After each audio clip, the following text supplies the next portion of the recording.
हो जिससे कभी कोई स्किन का मसला ना हुआ हो।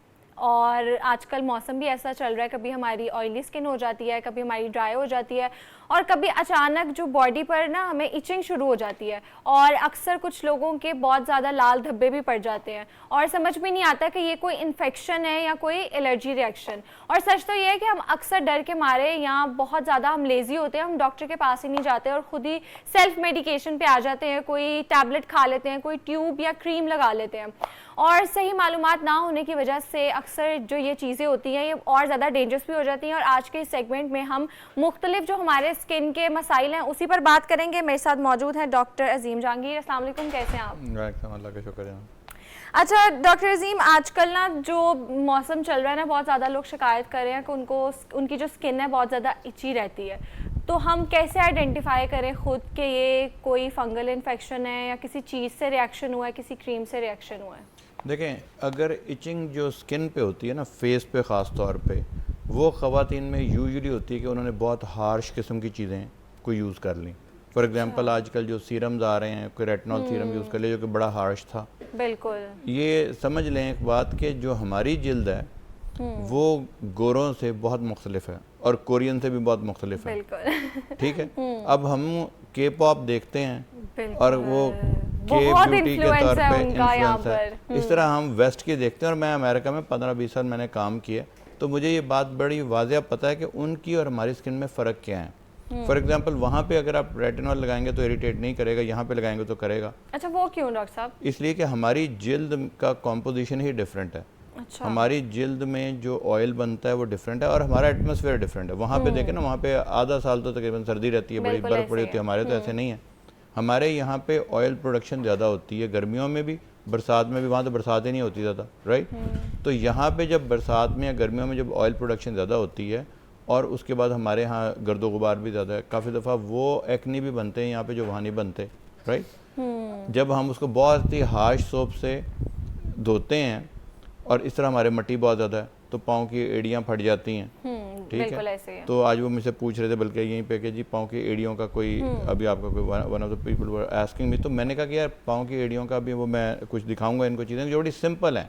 आप पाकिस्तान में रहते हुए रीज़नेबल प्राइसेस में रहते हुए आप अपनी जिल्द का ख्याल रख सकते हैं। फॉर एग्जांपल अगर आपको इरिटेशन हो रही है और इन्फ्लेम्ड हो गई है स्किन, आपने बहुत ज़्यादा हार्श सोप इस्तेमाल कर लिया, कोई ऐसा सीरम इस्तेमाल कर लिया, कोई ऐसी लिपस्टिक इस्तेमाल कर ली, लोग बहुत ज़्यादा स्क्रब करते हैं, बिल्कुल एक्सफोलिएट बहुत एक्स्ट्रा करते हैं, अगर वो कर लिया तो बहुत सारे ऐसे मॉलिक्यूल्स हैं जो उसको इन्फ्लेमेशन को काम डाउन करके आपकी रिपेयर को बेहतर कर सकते हैं। फॉर एग्जांपल ये है एक एक्सो, किधर गया अभी एक्सो, ये तो हेयर है, PDRN है। अब जो PDRN है ये पॉलीडायोड, अब इसमें मैं अभी आपको एक मज़े की बात बताने लगा था, लोगों को पता नहीं है कि सैमन कॉम्प्लेक्स से बना हुआ है। जो सैमन है ये एक मछली है, राइट। और मछली के DNA से एक ऐसा एक्सट्रैक्ट किया गया हुआ है जो कि आपकी स्किन को काम डाउन करता है। अब ये चीज़ें मुझसे अक्सर लोग पूछते हैं कि डॉक्टर साहब ये तो इंजेक्टेबल भी होता है, आप इंजेक्ट भी करते हैं स्किन में, वो और टॉपिकल चीज़ों में क्या फ़र्क है?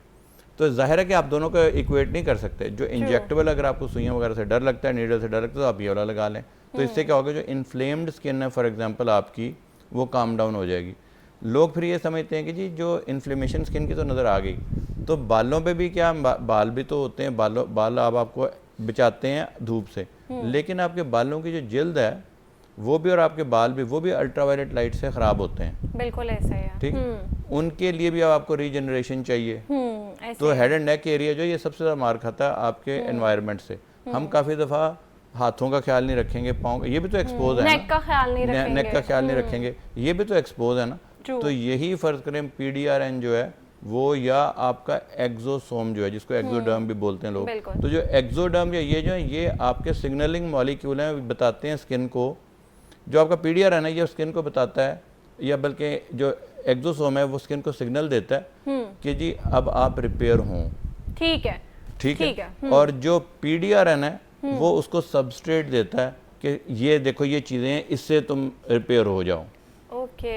तो लोग काफ़ी तो इसको कंपीटिंग समझते हैं कि जी एक अगर चीज़ लगा ली, अगर वो कहते हैं अगर, अच्छा यहाँ पे सबसे ज़्यादा प्रॉब्लम ये है कि आपने ऐड देखा कोई और एट रैंडम कोई चीज़ पकड़ी और लगानी शुरू कर दी। बिल्कुल ऐसे देखिए है। 3 चीज़ें हमेशा याद रखें जिल्द में। आपने जिल्द को माइल्ड एक्सफोलिएट करना है, लेकिन बहुत ही माइल्ड होना चाहिए और हर रोज नहीं करना, और हर रोज नहीं करना। बिल्कुल ऐसे ही है। ये वाली बात आपने कहा कि लोग हर रोज करने बैठे हर थे। रोज बिल्कुल नहीं हर करना, रोज बिल्कुल स्क्रब नहीं भी नहीं आप करना, कर स्क्रब सकते। भी नहीं आपने करना, आपने जेंटल रहना स्किन के साथ। लेकिन आपने अच्छा skin को- डॉक्टर अजीम, इसको हम कंटिन्यू करते हैं, हमारे साथ कॉलर्स हैं, उनका भी सवाल लेते हैं। जी अस्सलाम वालेकुम ज़ैनब। ज़ैनब अपना टीवी म्यूट कर दें।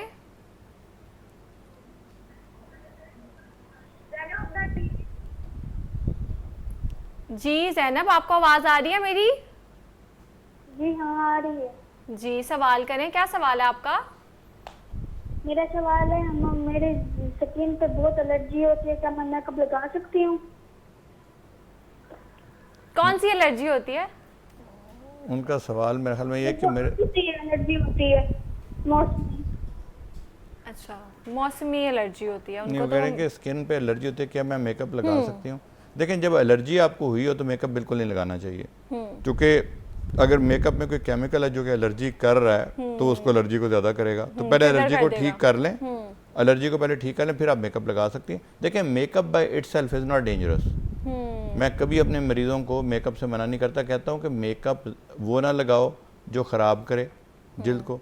और दूसरा ये कि चंद चीज़ें जो मेकअप ठीक नहीं कर सकता, मेकअप आपको 2-3 घंटे के लिए ठीक कर देगा, लेकिन जो स्किन की आपकी रीजनरेशन होनी है, जो आपने सारा दिन स्किन को आपने धूप में रखा, एनवायरनमेंट में रखा और अच्छा खासा गड़बड़ कर दिया आपने, राइट? बिल्कुल। अब आपका है कि अब आपने उसको, आपको कोलेजन ख़त्म हो गई, आपकी हल्की सी माइल्ड सी झुर्रियाँ पड़ने लग गई, स्किन ड्राई हो गई, इन्फ्लेम्ड हो गई, इरिटेटेड हो गई। अब आप कुछ भी लगाते हैं तो वो जलती है स्किन, राइट? बिल्कुल ऐसे है।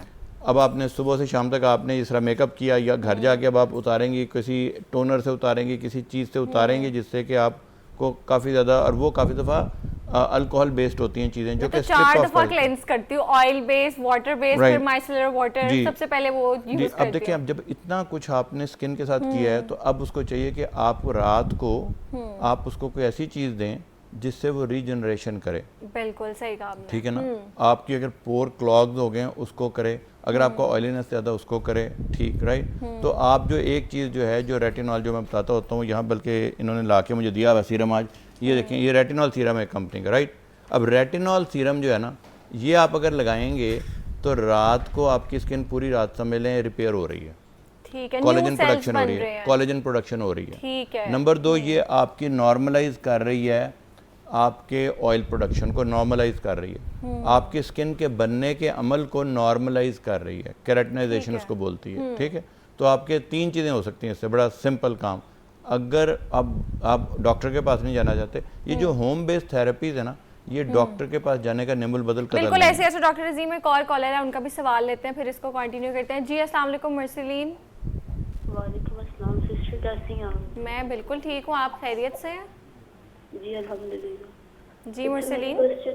क्वेश्चन करना था कि मेरे पाँव की एड़ियाँ बहुत खराब रहती हैं और वाइट स्किन उतरती है, हाथों की भी, हथेलियों से और पाँव की। ठीक है, हाथों की और एड़ियों की। ठीक है, हाथों की और एड़ियों की। मुझे लगता है आपके स्कॉलर्स को पता था कि मैंने आना है, और आपके स्टाफ को भी पता था, तो उन्होंने मुझे लाके वो तमाम चीज़ें बताई हैं कि जो मेरी पसंदीदा भी। और मुझे यूरिया एक ऐसा मॉलिक्यूल है जिसको अगर आप ख़ास कॉन्सेंट्रेशन में और ख़ास अज्जा के साथ मिलाएं तो ये आपकी बहुत ही पोटेंट, ज़बरदस्त किस्म का ये आपका स्किन को ड्राई स्किन का इलाज है। यूरिया। तो एक जी यूरिया, ये एक चीज़ है जो मेरी पसंदीदा ब्रांड ये है, इसको कहते हैं डेली मॉइस्चर थेरेपी। यहाँ पे आपने देखा इंटेंस मॉइस्चराइजिंग क्रीम, बिल्कुल। और अगर आप साइड पे देखें तो इसके मैं जो इंग्रेडिएंट पढ़ रहा हूँ उसमें यूरिया एक बहुत बड़ा कंपोनेंट है, ठीक है जी। इसमें बहुत सारी और हैं, जो coconut butter, shea butter, urea, ये 3 चीज़ें जो अगर आप इनको रखें दिन में और ख़ास कॉम्पोजिशन से रखें तो this could be your go to thing for your एड़ियाँ।